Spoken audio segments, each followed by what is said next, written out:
মহিলারই যদি ধন সম্পদ ধন সম্পদের মহাত্ম করি এবার নামমাত্র মহর দিয়ে নামমাত্র মহর মানে 2,000-5,000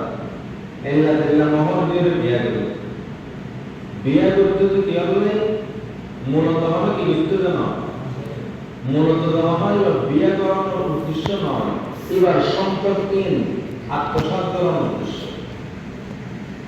আমরা যারা আয়েশা সিদ্দিকা রাদিয়াল্লাহু আনহা বয়ান ফরমান এক সময় একজন মহিলা ইতিম বাপ মারা গিয়ে এবার তো একটা বাগান আছে হযরত আয়েশা সিদ্দিকা রাদিয়াল্লাহু আনহা বয়ান ফরমান এই বাগান নিয়ে আত্মসাৎ করলে তার অভিভাবককে তার বিয়ে দিতে বিয়ে করে ফালতেন অভিভাবক তখন মহর দিয়ে একেবারে অল্প মানে স্বাভাবিক যেহেতু মহরদের বর্তমান আরব দেশের 2-3 লাখ টাকা 4 লাখ টাকা স্বাভাবিক বিয়ে যদি এত কম দেয় 50,000 টাকা দিয়ে যদি বিয়ে করে তাহলে বোঝা পড়বে এর মধ্যে কিছু সমস্যা আছে 50,000 টাকা দিয়ে স্বাভাবিকভাবে বিয়ে করবো কিন্তু বর্তমান জামানার মধ্যে 50,000 টাকা দিয়ে বিয়ে হবে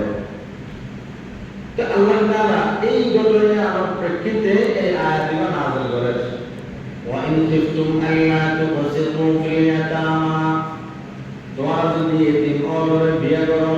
তোমরা যদি বই করো আল্লাহ তুকসিতু তারা ইনসাফ করতে না পারে ধন সম্পদ থাকলে বিয়ে করতে তোমরা শুধু এতিমের বিষয়ে আল্লাহ কর যদি তোমরা বিয়ে করতে চলে উদ্দেশ্য কি তার ধন সম্পদ তার সৌন্দর্য এই সমস্ত ভোগ করে করলেন তোমার তো সংসার গরিবের নিয়ত নয় মানুষ সব আবেগ দিয়ে